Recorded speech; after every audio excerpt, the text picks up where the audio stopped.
said, a fabulous creature. The simple pleasures. Why me? I've wondered that a lot. And quirky characters. They are vigilantes in the cowboy sense. Of the Western U.S. I'd like to be able to say to him, I did everything that I could. Tonight, a collection of some of our favorite stories. I wanted to pay back society and help them with all my knowledge as quick as possible, sir. Of decades past. It brings joy into people's lives. In a KCRA 3 news special. The best of the West. Welcome to our KCRA 3 special, The Best of the West. I'm Edie Lambert. I'm Golston Dart. The West was a show that ran on KCRA back in the 80s and 90s, and tonight we're taking a look back at some of our favorite stories. And we start with a child genius in Irvine. He was reaching huge dreams at just 10 years old. It's Chemistry 101 at Orange Coast College in Irvine, California, and the students are working on their lab assignments. One student is ahead of the rest, at least 10 years ahead of the rest. 10 drops of laser, 10 drops of laser red. He is 10-year-old Masood Karkahabadi, a pre-med student who finished high school at 7, and who will be, if he stays on track, a medical doctor the same year he will be allowed to drive. You've heard the word genius lately. Yes, sir. What is a genius?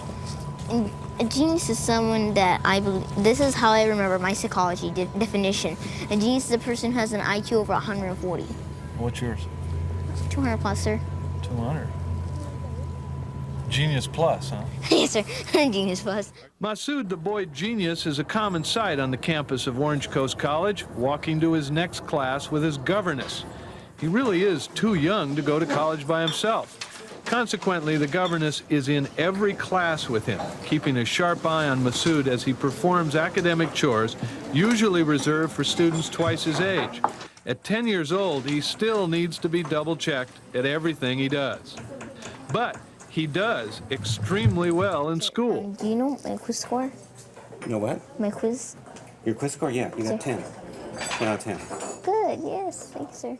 Everybody, no matter what. Masood makes for a tough student. He carries 23 units. So far, he's getting A's. It isn't just his favorites, the sciences, either. In this English criticism class, he and other students engage in a discussion about their theories, in which Masood holds his own with the young adults. Yes, love makes happiness. That's more because usually almost all the fairy tales show that love makes happiness. For example, in the Little Magic Girl, she died and she froze, but she loved her grandmother, so her grandmother took her. Obviously, you're a very knowledgeable young man. Do you think you're also wise? Pretty wiser, but I still need to improve it a little bit. When I get older, then I'll be wiser. When Masood is at home, he likes to play with his friend Shaheen, who's just an ordinary smart kid, not yet a genius. Masood's favorite recreation is Chuck E. Cheese, a pizza and video game spot where he pounds on the games like any other kid and where he has become something of a kid celebrity. 10 years old and he's at college. His best subject is chemistry and he knows every problem in the world. The reason for all of this is Masood's fame as the boy genius. Newspapers have taken his picture. Local television features him as a real-life Doogie Howser. Masood's parents are on the spot. They swear they have not pushed him. They just began teaching him very young, and he ran with the ball. The biggest punishment for him is basically when he gets in trouble, that is the ultimate for him, is no more school, no more college. Why do you think you're so driven to do this? Because I realized that God gave me a gift, and I wanted to pay back society and help them with all my knowledge as quick as possible, sir. Pay back society for what? I mean, you've hardly been here long enough to owe society anything. I know, sir. However, I want to help them by introducing my new cures so for the people that are stricken with the disease, for example, Alzheimer's or Parkinson's, or they're burnt. There isn't a lot of demand out there in the real world for a 16-year-old doctor, but if Masood can find those cures, medicine will find a place for him. Preventing tourists from crowding a tiny coastal town. Vicki Liviakis went to Bolinas, California, where the people who live there were doing their best to wipe the town off the map. Bolinas is a town that doesn't want to be found, with rugged roads and rugged individualists, children of the 60s who want no part of the 80s. It's populated by poets and hippies and yuppies and terrorists. Terrorists? They won't tell you who they are. They destroy property. They're not concerned about public safety. They're just terrorists in every definition of the word. That's the word from Caltrans, California's highway bureaucracy, the road warriors fighting a losing battle with Bolinas. For 20 years, Caltrans puts up signs and paints road lines. For 20 years, somebody swipes the signs, 40 so far, and turns them into coffee tables. So who are these Bolinas terrorists? One Bolinas resident who agreed to meet with us outside of town in a neutral spot never showed up. He said the town elders were extremely unhappy about any such meeting. Legend has it they are the Bolinas Border Patrol, some 300 strong. They liberate signs, repaint or decorate the pavement. Their mission is to keep you and me and the Winnebagos away, especially the Winnebagos, and in general, confuse the public. Several years ago, we had a local businessman actually built his own Bolinas sign right here and installed a guard by it, and they came out and roughed him up, and he took his sign down, and he eventually went out of business. Well, it's back and forth business. You feel a little bullied by these people? No, I don't. I mean, it's not my nature to be afraid, particularly in broad daylight on a state highway. I think these terrorists are way out of line. I think they're endangering the traveling public.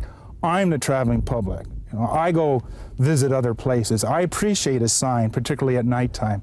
I don't like someone bearing down at me while I'm trying to figure out where I'm at. Nighttime is the rough time. Years ago, a woman was killed at this crossroads. She was trying to navigate her way into Bolinas at night, but an oncoming car crashed into her instead. In the dark, it seems like we've hit the edge of the earth, but we've hit the outskirts of Bolinas. Road sign or no road sign, this is it. This is the only sign allowed. Not much to go on, even in the light of day. Locating the turnoff for Bolinas is a shot in the dark. There's no signs up there, so there's no chance you can, there's no chance to find it. Because like I said, we had to pull off to the side to check our map and then whip back around. But Bolinas is cool, though. You should go there. So we did. We took a trip inside the Bolinas zone. They may not have exactly rolled out the red carpet, but so far the town of Bolinas appears to be a lot friendlier than its prickly reputation. Well, maybe not. Right off the bat, it was eyeball to eyeball, or at least lens to lens. Nobody comes into town without somebody knowing about it. We were greeted by the unofficial mayor of Bolinas.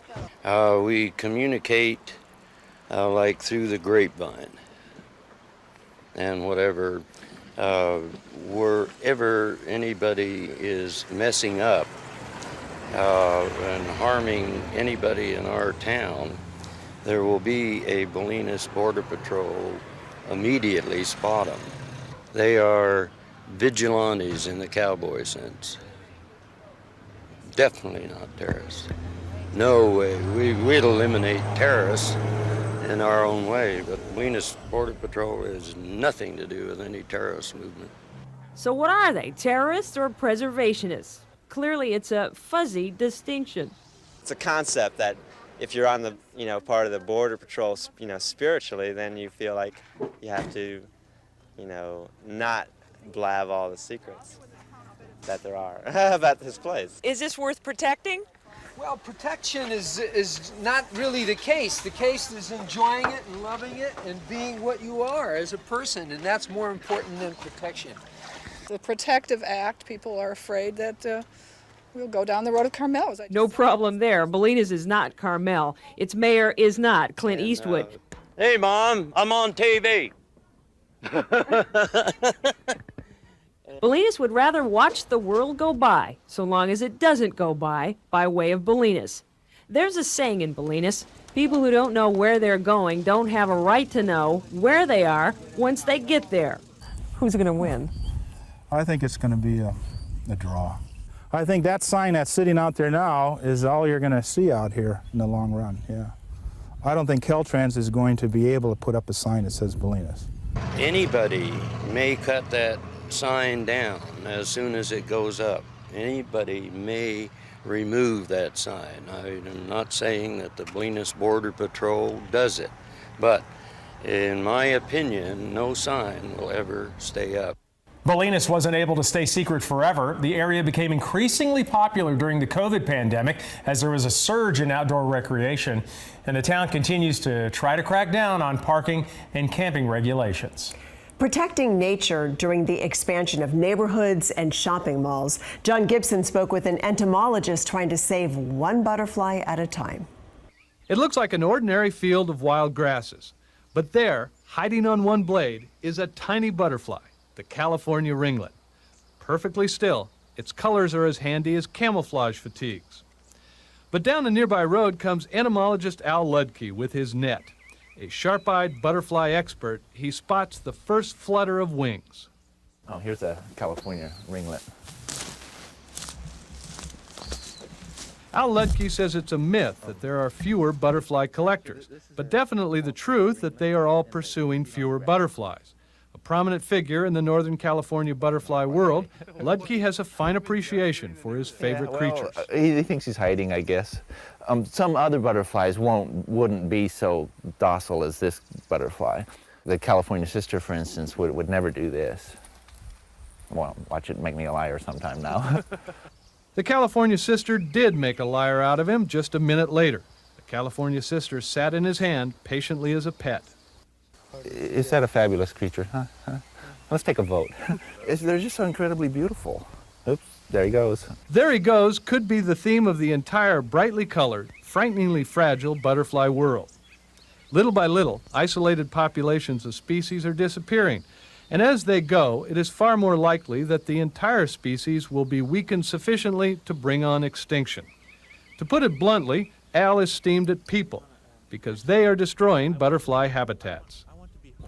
You can't disturb a habitat much more than paving it over. According to Ludke and many of his colleagues, here's what's happening. Virtually anywhere you see a ditch digger chewing a trench in the ground for a new sewer pipe, anywhere you see guys hammering nails to put up new homes, another nail is going in the coffin of another local population of butterflies. It's all about homes. People's homes, butterflies' homes. Behind me you see 10 new tract houses, and next to them 10 more, and next to them 10 more, and there may be a couple hundred in this housing development. Now this is not to make anybody feel guilty, but hundreds of thousands of butterflies went homeless to make these homes for people. In fact, wherever man builds homes or plants his food or does anything that disturbs the earth, butterflies disappear. And what do disappearing butterflies, like this Lang's metal mark, say about man's future? They are an early warning system, an indicator we shouldn't be reckless with the earth. In my own yard, I miss the days when there were 10 times as many species to be found in as there are now, and any time I went out in a day in the summertime, I know that I'd see at least one butterfly flying around in my yard. Now I'm delighted if I see one once a week. Well, this is really interesting. It's got its proboscis out and it's probing the bird manure. The manure probably has a bunch of salts in it that the butterflies need. Al Ludke faces the realities of butterfly life unflinchingly.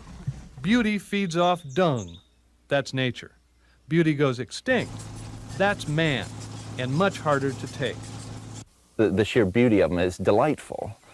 It brings joy into people's lives. And so we might be able to survive and eat our Wheaties in the mornings if there weren't butterflies flying around. But what kind of a life is it? If there weren't butterflies in the world, I'd be heartbroken. Still ahead, keeping crops safe without the use of harmful pesticides. The California farmer on the forefront of clean farming and his emotional family story that prompted him to seek change.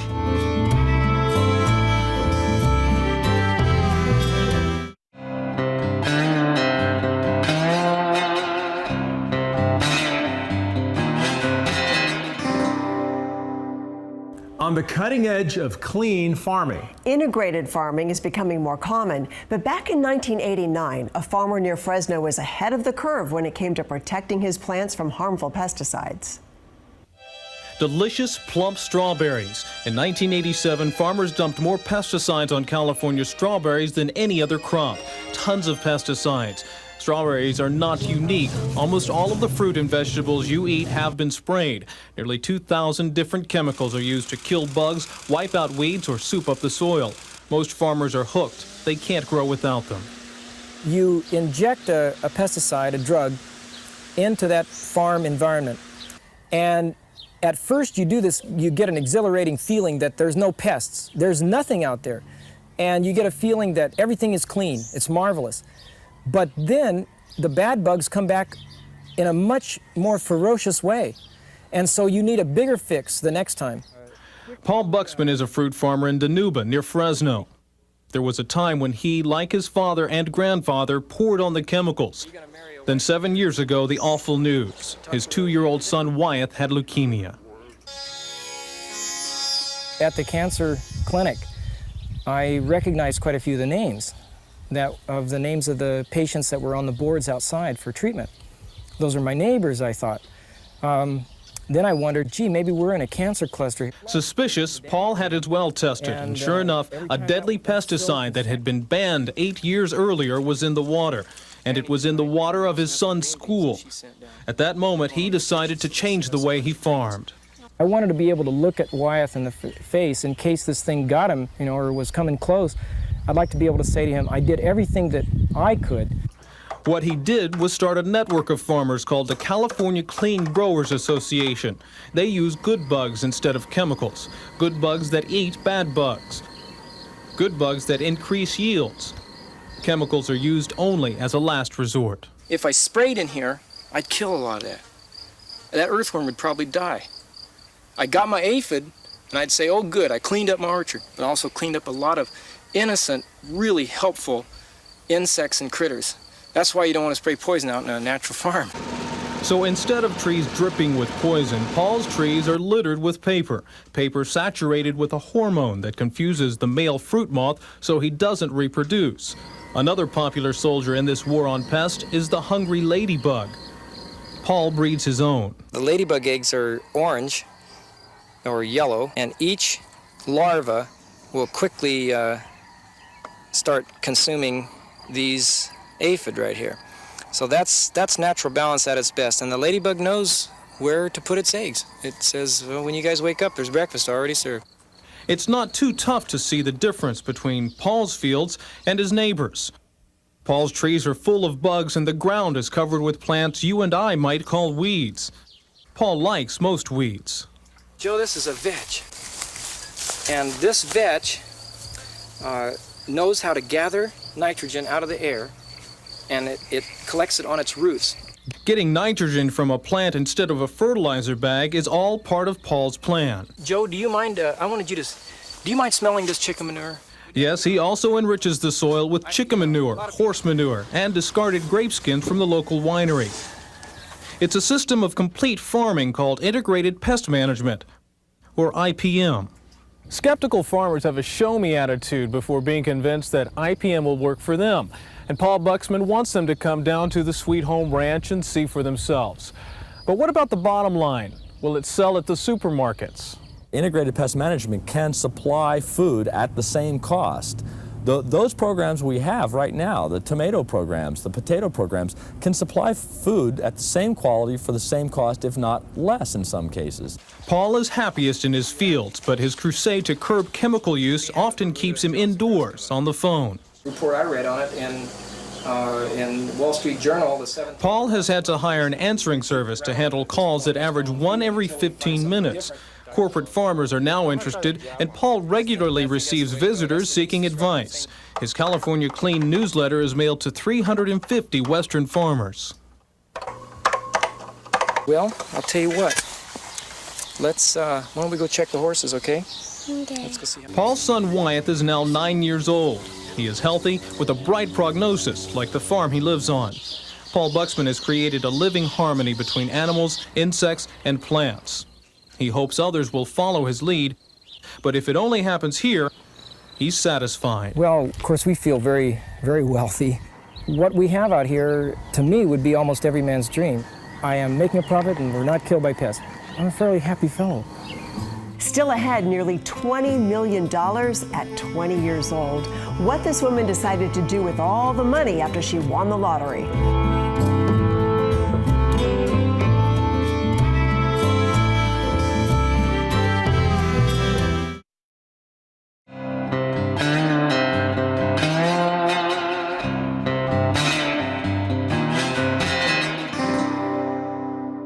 What would you do with $20 million? Well, as Joe Oliver shows us, a 20-year-old woman got the chance to answer that question and live out her dreams. Why me? I've wondered that a lot. Why, why did I win this? Why? When I'm 20 years old, how come I got to be the lucky one to do whatever they want for the rest of their lives? Christine lives here in Capistrano Beach, south of Los Angeles. The daughter of a hard-working middle-class couple, Christine's pre-lotto dreams were to become a high school teacher, get married, and raise a family. And despite the money, not much has changed. Is this order all completed? Christine still works for her mother and still plans to become a teacher. But her mother says the money is going to change her in at least one way. She used to tell me that when she was really young, that she wouldn't have to learn how to clean because someday she was going to be rich, and that she could have a maid and she wouldn't have to learn how to do it. Good thing, too, because Christine's in charge of a lot more floor space. This is the new house she bought her grandmother, and this is the new house she bought her uncle. As for herself, she now has a new BMW, a second-hand yacht she's refurbishing, and a growing collection of Disney and Shirley Temple figures. But to Christine, her most important new purchase is time and the freedom to choose. Now that I have this money, I can do whatever I want with my time. Like being a teacher. Before, people would say, oh, you don't want to be a teacher because you don't make enough money teaching. And so now I can really do what I want to do because my time is my time. So Christine continues to walk the halls of academe with her college friends. And when it comes to the beach, she's not alone there either. Since long before the lottery jackpot, she's been walking hand in hand with Charles Cooper. The night before she won, I called her, and she told me she had her lotto numbers, and I asked her if, she won, would she marry me? And the next day, she had $19 million, and we're getting married. That's the good news for Charles. The bad news, they're not married yet, and the 19 mil is not community property. So stay on your toes, Charles. Thank you for joining us for a KCRA 3 special, Best of the West. Have a good night.